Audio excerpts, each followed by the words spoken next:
আমন্ত্রণ দুপুরে বাংলাদেশে। শুরুতেই শিরোনামগুলো জানাবো।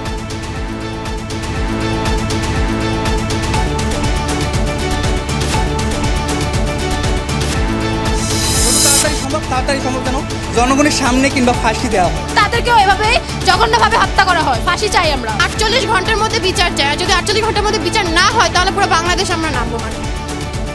রামেসা হত্যাকাণ্ড, ক্ষুব্ধ দেশবাসী। বিচার দাবিতে সহপাঠীদের বিক্ষোভ। ডিএমপিকে 1 সপ্তাহের মধ্যে তদন্ত প্রতিবেদন দেওয়ার নির্দেশ। পুলিশ কমিশনারকে টেলিফোন করে বলেছি এই মামলার তদন্ত প্রতিবেদন যতটা দ্রুত সম্ভব 1 সপ্তাহের মধ্যে করার ব্যবস্থা করেন। 2 বছর পর আবারও ঢাকা এলিভেটেড এক্সপ্রেসওয়ের কাজ শুরু। চলছে 4টি র্যাম্প যোগ করার সম্ভাব্যতা যাচাই। টোল প্লাজায় জট দূর করলে বাড়বে যানবাহন। 3বার 80,000 খরচ করেছে পার ডে। এভারেজে 50 থেকে 60,000 গাড়ি প্রতিদিন যাতায়াত করছে। সবগুলো চ্যানেল যখন ওকে হবে, এক্সিট এন্ট্রি, তখন কিন্তু ওই লোডটা দেখা যাবে না। লোকসান কাটিয়ে উঠতে খুচরা পর্যায়ে ইউনিট প্রতি বিদ্যুতের দাম বাড়াতে চায় পিডিবি। পর্যালোচনা করা হচ্ছে টিপিটিসি, ডেসকো ও আরইবির প্রস্তাব। হাম উপসর্গে 3 জেলায় ঝরল আরও 3 শিশুর প্রাণ। সিলেটের বেশিরভাগ রোগী প্রত্যন্ত অঞ্চলে। টিকা ক্যাম্পেইনের বিষয়ে জানা ছিল না অনেকের। বাচ্চারা ভর্তি করেছি, বাচ্চার মার হওয়ার পর বাচ্চার মারও ভর্তি করছি। এটার বিষয়ে জানি না, জানলে তো টিকা দিলাম না। এমনি টিকা দিছে, আমার টিকা দিছে না, এগুলো গেছে না টামটার জায়গায়। হাটের ভিড় আর দালাল এড়াতে আগ্রহ বাড়ছে অনলাইনে গরু বেচা কেনায়। পাবনা জামালপুরের খামারগুলোতে ব্যস্ততা, ন্যায্য দাম পাওয়া নিয়ে শঙ্কায় খামারিরা। আসলে আমি অনলাইনে একটা দেখার পরে এখানে আসছি। পেজ দেখে অনেকে যোগাযোগ করতেছেন বা অলরেডি এই পেজ থেকে আমরা বিক্রিও করে দিয়েছি। হাটে গিয়ে যে মানুষের ভিড়ে গরুর ধাক্কাধাক্কি এই বিষয়গুলো তো আছে, তারপর মানুষ নানানভাবে ব্যস্ত।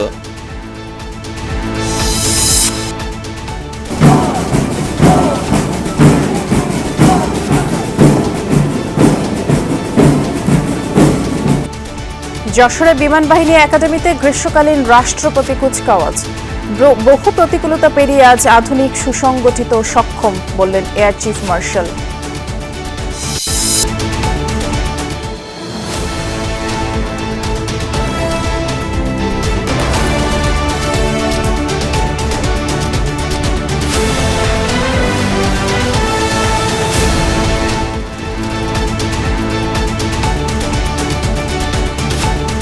শিরোনামগুলো শুনছিলেন। এছাড়া দেশ বিদেশে আরো খবর নিয়ে দুপুরে বাংলাদেশি নুসরাত বৃষ্টি আপনাদের সাথে আছে। রাজধানীর পল্লবীতে শিশু রামেসা হত্যার ঘটনায় এলাকা জুড়ে শোকের মাতম চলছে। প্রতিবাদ জানাচ্ছেন এলাকার সাধারণ মানুষ। ন্যায় বিচারের দাবিতে বিক্ষোভ মিছিল করেছে স্কুল শিক্ষার্থীরা। আর এমন ঘটনার পুনরাবৃত্তি রোধে দৃষ্টান্তমূলক শাস্তির দাবি জানিয়েছেন সাধারণ মানুষ। ন্যাক্কারজনক এই ঘটনার বিচার দেখতে চান তারা। বিচার নিশ্চিতে প্রধানমন্ত্রীর হস্তক্ষেপ কামনা করে সামাজিক যোগাযোগ মাধ্যমে বিভিন্ন শ্রেণী পেশার মানুষ পোস্ট দিয়েছেন। এছাড়া সকাল থেকে রামেসার পরিবারের প্রতি সমবেদনা জানাতে পল্লবীর বাসায় জড়ো হতে দেখা যায় সাধারণ মানুষদের। রামেসা হত্যার প্রতিবাদ, দ্রুত বিচারের দাবিতে মানববন্ধন করেছে ঢাকা মহানগর উত্তর মহিলা জামায়াত। বেলা 11টার দিকে পল্লবী মেট্রো স্টেশনের নিচে মানববন্ধন করে তারা। দ্রুত বিচার ট্রাইব্যুনালের মাধ্যমে সুরাহার দাবি তোলে তারা। মঙ্গলবার বেলা 11:30টার দিকে মিরপুর 11 নম্বর সেকশনের বি ব্লকের 7 নম্বর সড়কের 39 নম্বর বাড়ির 3 তলার একটি ফ্ল্যাট থেকে রামেসার খণ্ডিত লাশ উদ্ধার করা হয়। গতরাতে মুন্সিগঞ্জের পারিবারিক কবরস্থানে দাফন করা হয় রামেসাকে।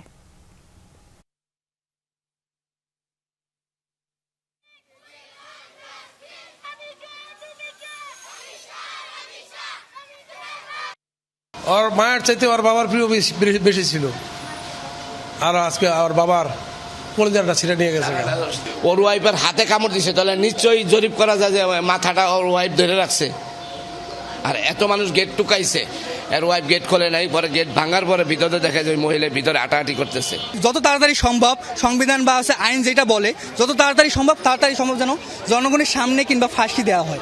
আমরা সেটা বিচার চাই, যেহেতু তাদেরকেও এভাবে জঘন্যভাবে হত্যা করা হয়। ফাঁসি চাই আমরা। 48 ঘন্টার মধ্যে বিচার চাই। আর যদি 48 ঘন্টার মধ্যে বিচার না হয় তাহলে পুরো বাংলাদেশ আমরা নামবো মাঠে।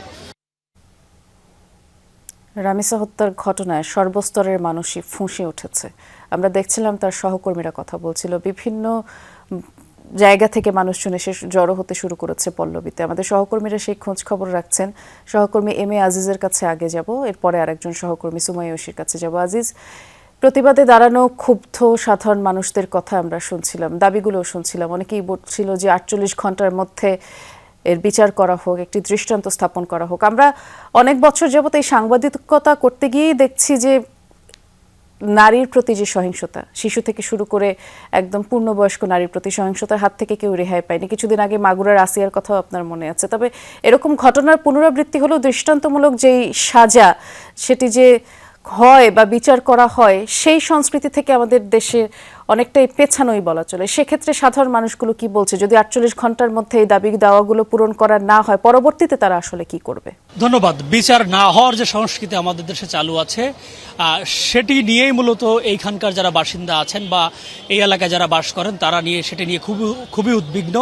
এখানে সকাল থেকে স্থানীয় মানুষ, বিভিন্ন রাজনৈতিক দল নেতাকর্মী, রামিসার শিক্ষক সহপাঠী যারা আছেন, সকাল থেকেই তারা এখানে বিক্ষোভ করছেন এবং তারা বলছেন যে 48 ঘন্টার মধ্যে এই হত্যাকাণ্ডের বিচার নিশ্চিত করে সরকার একটি দৃষ্টান্ত স্থাপন করবেন, যেন এই দেশে অপরাধ করে পার পাওয়ার সুযোগ নেই। সেই কথাই বলছিলেন। আমি শুরুতে আপনাকে একটু জানাতে চাই যে আমার সঙ্গে আছেন রামিসার স্কুলের একজন শিক্ষক। আমি তার সঙ্গে কথা বলতে চাই, আপনারা আসলে কিভাবে এই বিচারটা চাচ্ছেন এখন? হ্যাঁ, বাংলাদেশে আপনারা জানেন যে বাংলাদেশে সহজে একটা ঘটনা ঘটলে, বিশেষ করে ধর্ষণ বা হত্যা হইলে সহজে বিচার হয় না, আর হইলেও সেটা ডিলে করে দেয় তারা সরকার। তো আপনারা জানেন বাংলাদেশের মানুষ 7 দিন বা 10 দিনের বেশি একটা ঘটনাকে বেশি মনে রাখে না, বা সেই বিষয়টাকে বিচার তারা চায় না। 10 দিন পর সেটাকে ভুলে যায় সরকার। বা আমি স্বরাষ্ট্রমন্ত্রীকে বলবো, আপনারা যদি এই 7 দিন বা 10 দিনের ভিতরে বিচারটাকে যত তাড়াতাড়ি সম্ভব করতে পারেন আইনিভাবে, তাহলে কিন্তু ইন ফিউচার অন্য কোনো ধর্ষক বা অন্য কোনো খুনি একটা খুন করার আগে বা একটা অন্যায় করার আগে তারা দুইবার ভাববে। এবং ধন্যবাদ। বলছিলেন যে আসলে যত দ্রুত সম্ভব বিচার করা গেলে অন্যরা এই ধরনের অপরাধ করার ক্ষেত্রে ভাববে। আমি একজন অভিভাবকের সঙ্গে কথা বলতে চাই, নাইমাত মাইশা, যে মেয়েটি এই রামিসার স্কুলেরই একটি শ্রেণীতে পড়ে। আমি তার বাবার সঙ্গে কথা বলতে চাই।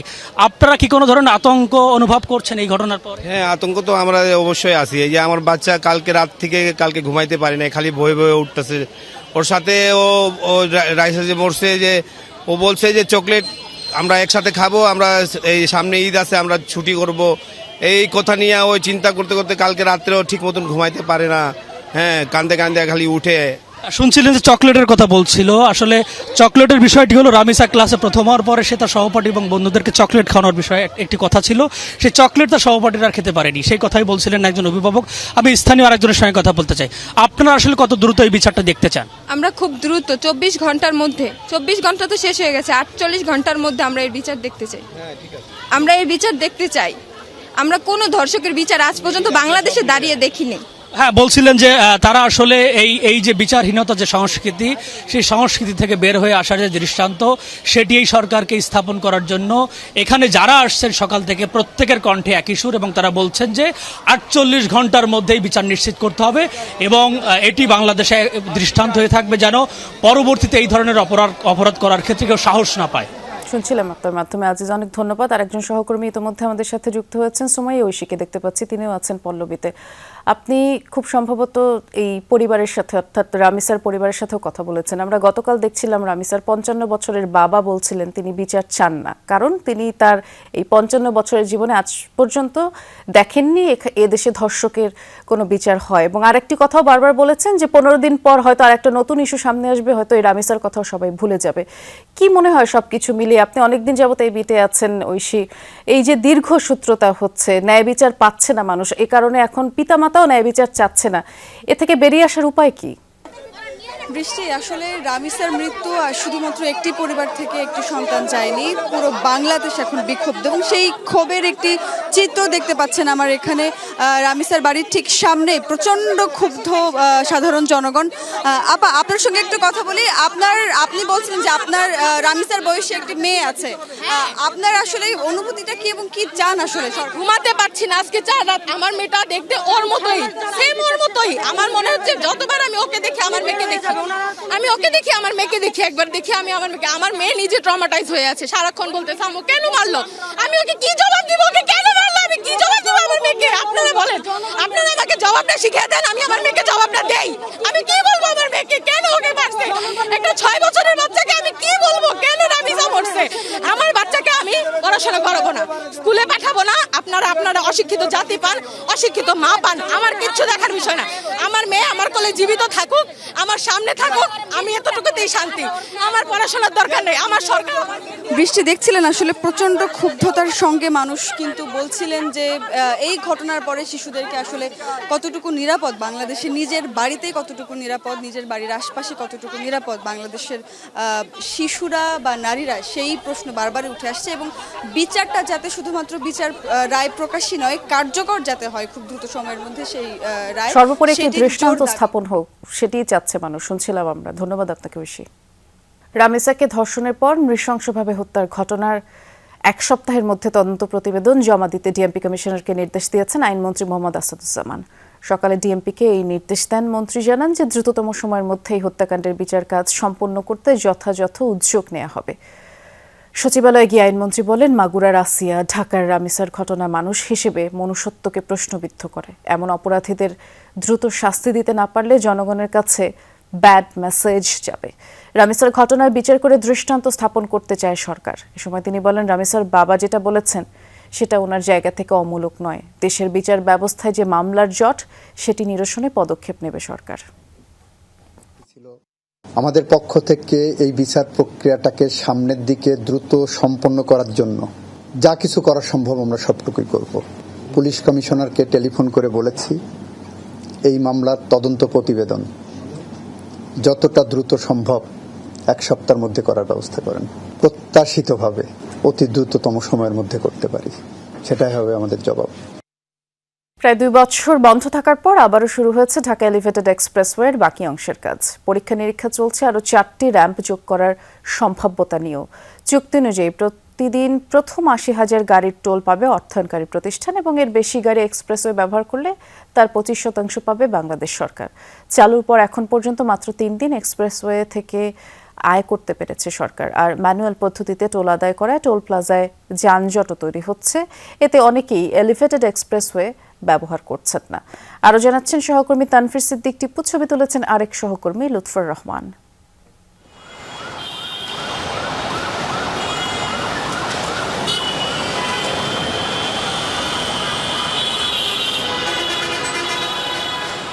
2023-এর সেপ্টেম্বরে ঢাকা এলিভেটেড এক্সপ্রেসওয়ের বিমানবন্দর এলাকা থেকে ফার্মগেট পর্যন্ত আংশিকভাবে যান চলাচলের জন্য উন্মুক্ত করা হয়।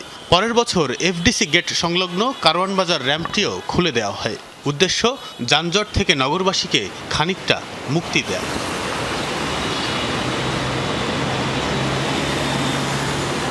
কিন্তু মুক্তি কি মিলেছে?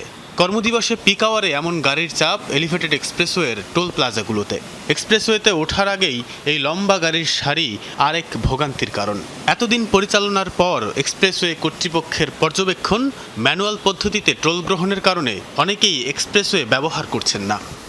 যতটুকু ডিসপ্যাচ হওয়ার কথা তার থেকে বেশি গাড়ির সংখ্যা চলে আসে। জ্যামটার কারণে আপনার আরও যারা এই এক্সপ্রেসওয়ে ব্যবহার করতে চান তারা একটু নিরুৎসাহিত হয়। তো এটাকে যদি আমরা আরেকটু গতি বাড়াতে পারতাম তাহলে ইউজারদের সংখ্যা আরও বাড়ত। এবছর এপ্রিলে এক্সপ্রেসওয়েতে ইলেকট্রনিক টোল কালেকশন ইটিসি চালু হয়েছে, কিন্তু টোল প্লাজাগুলোতে এখনও ম্যানুয়াল পদ্ধতিতেই টোল প্রদান চলছে। সেতু বিভাগ বলছে এখন পর্যন্ত 9,000-এর কিছু বেশি ইটিসি ডিভাইস বিক্রি হয়েছে। ঢাকা এলিভেটেড এক্সপ্রেসওয়ের যে অংশটি খুলে দেওয়া হয়েছে, এখান থেকে প্রতিদিন হাজার হাজার গাড়ি চলাচল করে। এলিভেটেড এক্সপ্রেসওয়ের যে টোল প্লাজা রয়েছে সেখানে ধীর গতির কারণে প্রায়শই দেখা যায় যানজট তৈরি হতে, যে কারণে অনেকেই নিরুৎসাহিত হয়ে নিচের যে রাস্তা রয়েছে সেখান থেকে চলাচল করে এবং এই কারণে সরকার রাজস্ব আদায় থেকে বঞ্চিত হচ্ছে।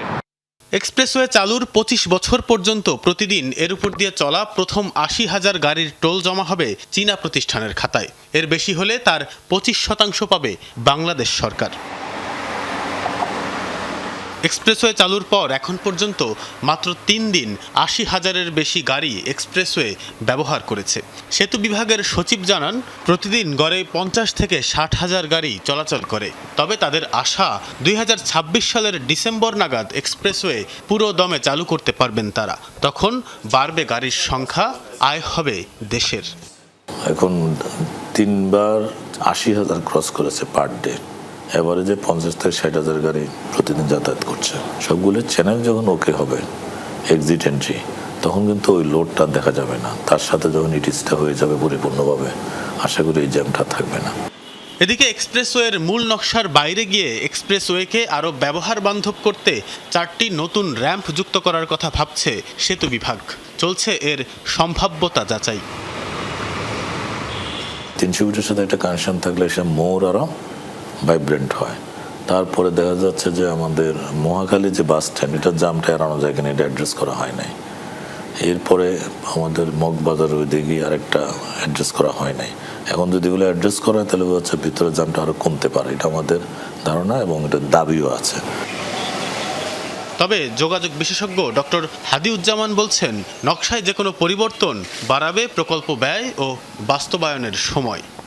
পিপিপি ইনভেস্টর যে আছে তার টার্গেটে থাকবে যে আমি নিচের সড়ক থেকে সব যানবাহন স্টক করে আমি এক্সপ্রেসওয়েতে তুলে নিব, তাহলে আমার আয়টা বাড়বে। আসলেও আমার এই র্যাম্পগুলি কতটুকু প্রয়োজনীয় এবং এই র্যাম্পগুলি আমি যদি যুক্ত করে দেই, আমার মূল যে ট্রাফিক ফ্লো আছে এক্সপ্রেসওয়েতে সেটাকে বাধাগ্রস্ত করবে কিনা, কাঠামোগত তারপর চাপ আসবে কিনা এবং নিরাপত্তার কোনো জায়গায় ঝুঁকি তৈরি হবে কিনা, সেই ভাবনা যারা বাস্তবায়ন করছে তাদের কিন্তু সেটা ভালো মতন ভাবতে হবে।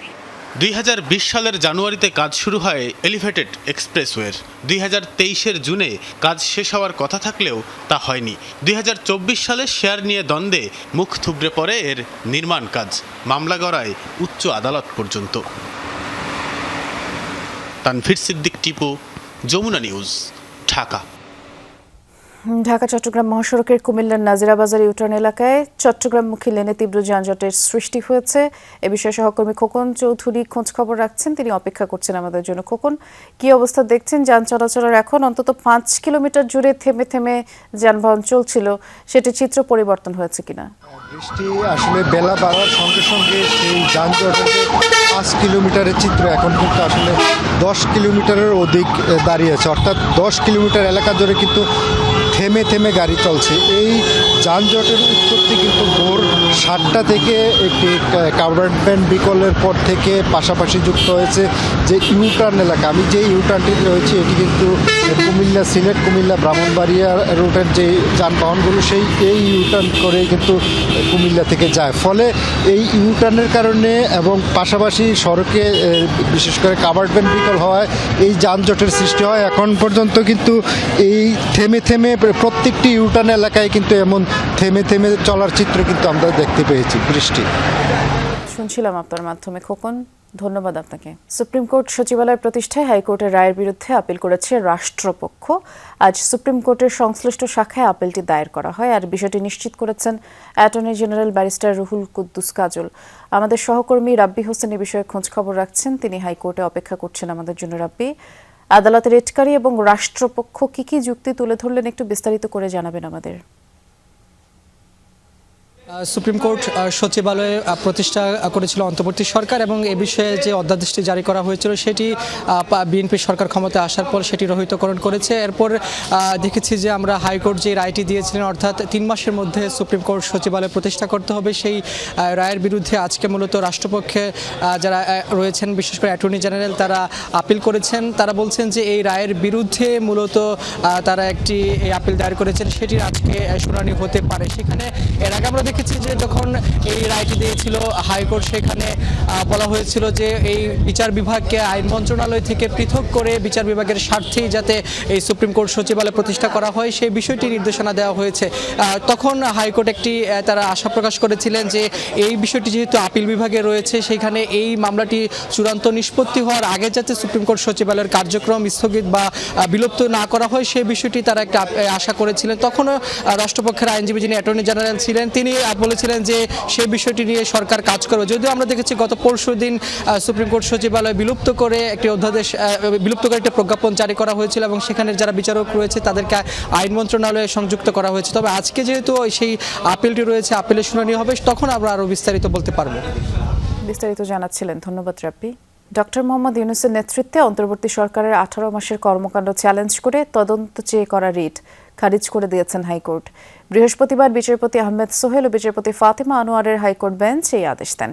রিট খারিজের পর অ্যাটর্নি জেনারেল রুহুল কুদ্দুস কাজল বলেন, অন্তর্বর্তী সরকারের কার্যক্রম চ্যালেঞ্জ করে তদন্ত চেয়ে রিট করার জন্য যে এখতিয়ার, সেটি সংক্ষুব্ধ ব্যক্তি, রিটকারীরা নন। এটি রাষ্ট্রের কাঠামোর সাথে জড়িত। এর আগেও একই বিষয়ে রিট খারিজ হয়েছিল। একই বিষয়ে দ্বিতীয়বার রিট করায় তা খারিজ করা হয়। এছাড়া রাজনৈতিক অসৎ উদ্দেশ্য সাধনের জন্যই রিট করা হয়েছে। পরে রিটকারী আইনজীবীরা বলেন, হাইকোর্টের আদেশের বিরুদ্ধে তারা আপিল করবেন।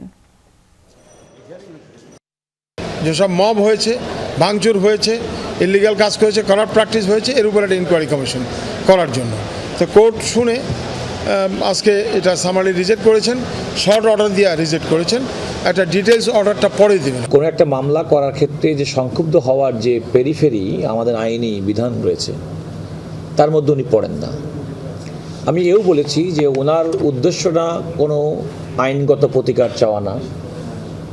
মনে হতে পারে যে উনি কোনো হয়তো রাজনৈতিক কোনো একটা উদ্দেশ্য কিংবা কোনো একটা অবলিক পারপাজে উনি রিট পিটিশনটি দায়ের করেছেন। জ্বালানি তেলের দাম বৃদ্ধি এবং বিদ্যুৎ উৎপাদনের ক্রমবর্ধমান ব্যয়ের কারণে খুচরা পর্যায়ে বিদ্যুতের দাম পরিবর্তনের প্রস্তাব দিয়েছে বিদ্যুৎ উন্নয়ন বোর্ড পিটিবি। সংস্থাটি প্রতি ইউনিটে 29 পয়সা বাড়ানোর প্রস্তাব দিয়েছে এবং প্রতি ইউনিটে 50 পয়সা বাড়াতে চায় পল্লী বিদ্যুতায়ন বোর্ড। গ্রাহক পর্যায়ে ইউনিট প্রতি বিদ্যুতের দাম 1 টাকা 61 পয়সা বাড়াতে চায় ডিপিডিসি, আর ডেসকো বাড়াতে চায় 9.37%। বিইআরসি আয়োজিত গণশুনানিতে সংস্থাটি জানায়, প্রতি ইউনিট বিদ্যুৎ ক্রয়ে পিডিবির গড় খরচ পড়বে 8 টাকা 57 পয়সা, বিতরণ খরচ হবে 92 পয়সা এবং বর্তমানে খুচরা পর্যায়ে বিদ্যুতের গড় বিক্রয় মূল্য 9 টাকা 20 পয়সা হওয়ায় প্রতি ইউনিটে 29 পয়সা ঘাটতি থেকে যাচ্ছে। এদিকে লোকসান কাটিয়ে উঠতে গ্রাহক পর্যায়ে দাম বাড়ানোর প্রস্তাব দিয়েছে পল্লী বিদ্যুতায়ন বোর্ড। বলছে 2026-27 অর্থ বছরে আর্থিক ক্ষতির পরিমাণ 2897 কোটি টাকা হতে পারে, ইউনিট প্রতি 50 পয়সা হতে পারে এবং ডিপিডিসি জানিয়েছে যে পাইকারি দাম ও হুইলিং চার্জ অপরিবর্তিত থাকলে 1 টাকা 61 পয়সা মূল্য সমন্বয় করলে আর্থিক ভারসাম্য বজায় থাকবে। Dhaka electric supply company DESCO গ্রাহক পর্যায়ে বিদ্যুতের খুচরা মূল্য 86 পয়সা সমন্বয়ের প্রস্তাব পেশ করেছে, আর গ্রাহক পর্যায়ে বিদ্যুতের দাম ইউনিট প্রতি 85 পয়সা বৃদ্ধির প্রস্তাবনা পেশ করেছে West zone power distribution company. প্রতি ইউনিট বিদ্যুতের মূল্য 1 টাকা 66 পয়সা নির্ধারণের প্রস্তাব দিয়েছে নেসকো। 0 to 50 কিলোওয়াট পর্যন্ত ইউনিট পর্যন্ত আমরা এবং কৃষিকাজের গুরুত্ব বিবেচনায় উক্ত শ্রেণীর খুচরা ট্যারিফ আমরা অপরিবর্তিত রাখার প্রস্তাব করেছি। 26-27 যেটা হবে, আমরা যদি সেটা পরিশ্রম বাটা ইয়া করে সেখানে আমার 28.02 এবং 31.63%, অর্থাৎ বাংলাদেশ পাওয়ার ডেভেলপমেন্ট বোর্ডের সাথে সমন্বয় করে এটা আমরা প্রস্তাব রাখছি। রাজধানীর কাকরাইল এলাকায় রাজুকের উচ্ছেদ অভিযানের খোঁজ খবর রাখছেন সহকর্মী রাজীব আহমেদ। তিনি অপেক্ষা করছেন আমাদের জন্য। রাজীব, এই অভিযানের বিষয়ে একটু বিস্তারিত করে আমাদেরকে জানাবেন। রাজধানীর কাকরাইলে শামসুল আলমিন নামে একটি ভবনে রাজুকে নকশা বহির্ভূতভাবে তারা ভবন নির্মাণের অভিযোগের প্রেক্ষিতে রাজুক আজকে অভিযান চালাচ্ছে এবং সকাল থেকে আমরা দেখেছি তারা প্রত্যেক ফ্লোরে অভিযান চালাচ্ছেন। তাদের অভিযোগের যে কথাটাই বলা হয়েছে যে এই ভবনে ফায়ার এক্সিটকে বন্ধ করে তারা ভিতরে ইন্টেরিয়র কাজ করেছেন এবং তারা যে বড় ধরনের কোনো অগ্নিকাণ্ডের দুর্ঘটনা ঘটলে যে মানুষ যে দ্রুত বের হবে সে ধরনের কোনো পরিস্থিতি বা পরিবেশ তারা রাখেননি। এই জন্য রাজুক থেকে তাদেরকে কয়েকবার চিঠি দেওয়া হলো, বারবার চিঠির প্রেক্ষিতে তারা উত্তর বা চিঠির কোনো গুরুত্ব না দেওয়ার প্রেক্ষিতে আজকে রাজুক থেকে অভিযান পরিচালনা করা হয় এবং এই অভিযান পরিচালনা আমরা দেখেছি যে 6 তলা এবং 5 তলা এবং 7 তলা কিছু কিছু অংশ ভেঙে দিয়েছেন রাজুকের নির্বাহী ম্যাজিস্ট্রেটের উপস্থিতিতে এবং তারা এই ব্যত্যয়ের কারণে 2 লক্ষ টাকা জরিমানা করেছেন। এবং আমরা এখানে যদি একটু অথরাইজ অফিসারের সাথে যদি কথা বলি যে আসলে আপনারা এখানে কী ধরনের অভিযোগের প্রেক্ষিতে আজকে আপনারা অভিযানটা পরিচালনা করেছেন এবং কেন? আমরা আসলে এখানে প্রথমে যে অভিযোগটা পাই সেটা হচ্ছে মানে ইন্টেরিয়র ডিজাইনের সময় ফায়ার স্টেয়ার ব্লক করে ফেলানো হয়েছে, পিছনের যে ফায়ার স্টেয়ার আছে এটা ব্লক করে ফেলা হয়েছে। তখন আমরা সরজমিনে এসে দেখি যে আসলে হ্যাঁ পিছনের ফায়ার স্টেয়ারটা ব্লক করা হয়েছে, সামনে যে ফায়ার স্টেয়ারটা এটা আসলে ডোর নেই। তো প্রাথমিকভাবে ওনাদেরকে জানানো হয় যে আপনারা আমাদের নকশায় যেটা আছে সেটা আছে পুরো ফ্লোরটা একটা ইউনিট হিসেবে দেখানো আছে, আপনারা এটা ইউনিট করছেন করেন, কিন্তু ফায়ার যে কোড আছে এটা মেনে করেন। আর আজকে যেটা আছে এর আগে একবার মোবাইল কোড হয়েছে, আর আজকে যেটা করেছে সেটা হচ্ছে আমরা এসে আমাদের যে নির্দেশনা ছিল আগে সেই নির্দেশনা তো মানেনি, যে কারণে আজকে আমরা 7th ফ্লোরের যে ক্রসিবল গেট আছে গেটটা আমরা ভেঙে ফেলছি, 6th ফ্লোরের যে ক্রসিবল গেট ছিল সেটাও আমরা ভেঙে ফেলেছি। এই অভিযানের অংশে বিভিন্ন ধরনের যে অংশগুলো আছে তারা আজকে ভেঙে এবং তারা সতর্ক করে দিয়েছেন এবং তারা 1 মাস সময় দিয়ে গেছেন যে 1 মাসের ভিতরে যদি এগুলো অপসারণ না করা হয় তাহলে রাজুক থেকে আবার অভিযানের মাধ্যমে তাদেরকে এগুলা উচ্ছেদ করা হবে, এমনটাই জানিয়েছেন নির্বাহী ম্যাজিস্ট্রেট। শুনছিলাম আপনার মাধ্যমে। ধন্যবাদ রাজীব। দেশে হাম ও উপসর্গ নিয়ে মৃত্যুর মিছিল বাড়ছে। গত 24 ঘন্টায় সিলেট, কুমিল্লা, চাঁদপুরে আরও 3 শিশুর মৃত্যু হয়েছে। এ নিয়ে সিলেটে হাম ও উপসর্গ নিয়ে 42 জন মারা গেলেন। গত 24 ঘন্টায় হামের উপসর্গ নিয়ে নতুন করে হাসপাতালে ভর্তি হয়েছেন 89 জন, আর বর্তমানে বিভিন্ন হাসপাতালে ভর্তি রোগীর সংখ্যা 286 জন। কুমিল্লা মেডিকেল সহ বিভিন্ন হাসপাতালে গত 24 ঘন্টায় 41 জন ভর্তি, বিভিন্ন হাসপাতালে ভর্তি 135 জন। এছাড়া ময়মনসিংহ, বরিশাল, রাজশাহী, রংপুর, চট্টগ্রাম বিভাগের বিভিন্ন হাসপাতালে হাম ও উপসর্গ নিয়ে রোগীর ভিড় বাড়ছে। শয্যা সংকটে মেঝে বারান্দায় রেখে রোগীদের চিকিৎসা চলছে, ভোগান্তি পোহাতে হচ্ছে রোগী ও তাদের স্বজনদের। যাচ্ছি সিলেটে, সহকর্মী নাবিল হোসেন অপেক্ষা করছেন। প্রতিদিনই আপনার সাথে কথা হচ্ছে নাবিল, এবং প্রতিদিনই সেই একটি প্রসঙ্গ, শিশু মৃত্যু, এবং সিলেটে এই মৃত্যুর হার দিনকে দিন বাড়ছে। আমরা কিছুক্ষণ আগে জানাবার চেষ্টা করছিলাম যে প্রত্যন্ত অঞ্চলগুলোর যে শিশুরা আছে তাদেরকে টিকার আওতায় আনা হয়নি, এজন্যই কি মৃত্যু হার এত বেশি? বৃষ্টি, আপনি ঠিকই বলেছেন। মূলত এই মুহূর্তে হাসপাতালে যেসব শিশুরা ভর্তি হচ্ছে তাদের বেশিরভাগই আসলে টিকার আওতায় আসেনি, এবং এটির মূল 2টি কারণ এখন পর্যন্ত আমরা এখানে কথা বলে জানতে পারলাম। সেটি হচ্ছে যে যারা প্রত্যন্ত অঞ্চলের বাসিন্দা তারা এখানে বেশি ভর্তি হচ্ছেন, এবং যেহেতু গত মাস আসলে ধান কাটার মৌসুম ছিল, ফলে এই যে ধান কাটার মৌসুমের কারণে অভিভাবকরা টিকা নিয়ে এত সচেতনতা তাদের মধ্যে ছিল না, এটি একটি কারণ হতে পারে। আর দ্বিতীয় আরেকটি বিষয় হচ্ছে যে যেসব অভিভাবকদের সাথে কথা বলেছি তাদের অনেকেই আমাদের কাছে অভিযোগ করেছেন যে টিকা যে মাঠ লেভেলে যাওয়া, সেখানে যে প্রচারণা বা বাড়ি বাড়ি গিয়ে টিকার প্রচারণা, সেটি তারা দেখতে পারেননি। ফলে তারা টিকা যে নিবেন এই বিষয় নিয়ে তাদের মধ্যে একটা ধোঁয়াশা ছিল। এই 2টি বিষয় আমাদের কাছে এসেছে। তবে স্বাস্থ্য অধিদপ্তর যেটি আমাদেরকে জানিয়েছে যে এই যে 1 মাসব্যাপী টিকা ক্যাম্পেইন, সেখানে সিলেটের লক্ষ্যমাত্রার 90%-এরও বেশি শিশুকে তারা টিকার আওতায় এনেছে। আর বাকি যে শিশুরা এখনো টিকার আওতায় আসেনি তাদেরকে আসলে টিকার আওতায় আনার জন্য নিয়মিত যে ক্যাম্পেইন, সেই ক্যাম্পেইন বা বিশেষ ক্যাম্পেইনের মাধ্যমে তাদেরকে টিকার আওতায় আনা হবে। এবং স্বাস্থ্য বিশেষজ্ঞরা বলছেন সংক্রমণ কমার মূল আসলে কাজটি হচ্ছে টিকার, এবং সেই টিকা যত শিশুকে দেওয়া যাবে ততই সংক্রমণ কমে আসবে। বৃষ্টি, বিস্তারিত জানাচ্ছিলেন। ধন্যবাদ নাবিল। ঈদুল আজহা যতই ঘনিয়ে আসছে পশু বিক্রেতাদের মাঝে ব্যস্ততাও বাড়ছে। হাটে দালাল ভিড় এড়াতে ক্রেতাদের বড় একটি অংশ হাট বিমুখ হয়ে অনলাইন ভিত্তিক খামারগুলো থেকে কুরবানির গরু কিনতে দিন দিন আগ্রহী হচ্ছেন। আর তাই গরু বিক্রিতে সরগরম জামালপুর ও পাবনার অনলাইন ভিত্তিক খামারগুলো। এদিকে গোখাদ্যের দাম বৃদ্ধি ও ভারতীয় গরুর আধিপত্যের দাম নিয়ে শঙ্কিত খামারিরা।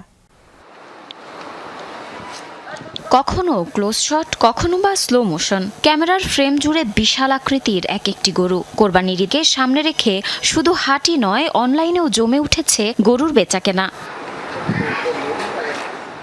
গরু পালনে পাবনার সুনাম রয়েছে দেশ জুড়ে। জেলার ভাঙ্গুড়া উপজেলার হারোপাড়ায় রয়েছে আধুনিক প্রযুক্তি নির্ভর অনলাইনে গরু বিক্রির বেশ কয়েকটি খামার। ঈদ যত ঘনিয়ে আসছে খামারগুলোতে ততই ব্যস্ততা বাড়ছে। নতুন গরু আনার সাথে সাথেই সেটির ভিডিও চিত্র ধারণ করে দেয়া হচ্ছে অনলাইনে। ক্রেতার পছন্দ হলে মুঠোফোনে যোগাযোগের পর চাহিদা অনুযায়ী পৌঁছে দেয়া হচ্ছে নির্দিষ্ট স্থানে। একসঙ্গে সব গরুগুলা এই যে ঢোকার এখানে বাঁধার পরে একটা করে সিঙ্গেল করে ভিডিও নেই আমরা। অনলাইনে অনেকেই বুকিং করছে, যেমন ঢাকা, চিটাগাং, সিলেট, নোয়াখালী। ব্যবসায়ীদের মতে হাটে ক্রেতাদের নানাভাবে হয়রানির শিকার হতে হয়। এই ঝামেলা থেকে রেহাই পেতে রাজধানী সহ অনেক জেলার মানুষ এখন অনলাইনে পশু কিনতে আগ্রহী হয়ে উঠছে। হাটে গিয়ে যে মানুষের ভিড়ে গরুর ধাক্কি এই বিষয়গুলো তো আছে, তারপর মানুষ নানানভাবে ব্যস্ত, যার কারণে মানুষ অনলাইনের দিকে ঝুঁকছে। আসলে আমি একটা দেখার পরে এখানে আসছি, আর হাটে যাওয়া হয় না, কারণ হাটে অনেক ঝুট ঝামেলা থেকে। অনলাইনে পশু কেনার ক্ষেত্রে কোনো ক্রেতা যেন প্রতারিত না হয় সে বিষয়ে নজরদারি করা হচ্ছে বলে জানান জেলা প্রাণী সম্পদ কর্মকর্তা। আমাদের যারা অনলাইন ক্রেতা আছে তারা যেন কোনো ক্রমে প্রতারিত না হয়, সেই জন্য আমাদের প্রাণী সম্পদ দপ্তর সহ প্রাণী সম্পদের কর্মকর্তা কর্মচারীরা সার্বক্ষণিক আমরা মনিটর করি। জামালপুরেও সাড়া ফেলেছে অনলাইনে পশুর বেচাকেনা। হাটের চেয়ে আগেভাগেই অনলাইনে লাইভ ওয়েটের মাধ্যমে গরু বিক্রি করছেন অনেক খামারি। পেজ দেখে অনেকে যোগাযোগ করতেছেন বা অলরেডি এই পেজ থেকে আমরা বিক্রিও করে দিয়েছি। অনলাইনে আমরা গরুর ভিডিও করে ছবি করে তো বডি ওয়েট দিয়ে আমরা অনলাইনে ছেড়ে দিই, গ্রাহকরা এটা বডি ওয়েট দিয়ে আমরা একটা রেট দিয়ে দিই। আনা 500 টাকা করে এন থেকে রেট দিতেছি নিলে, আর মনে করুন পচাই দিলে আমরা দিতেছি 540 টাকা। খামারিদের অভিযোগ, বাজার দরের সাথে গরুর দামের সামঞ্জস্য হচ্ছে না। এতে অনলাইন বা অফলাইনে গরু বিক্রিতে লালন পালনের খরচ তুলতেই কষ্ট হবে বলে মনে করছেন তারা।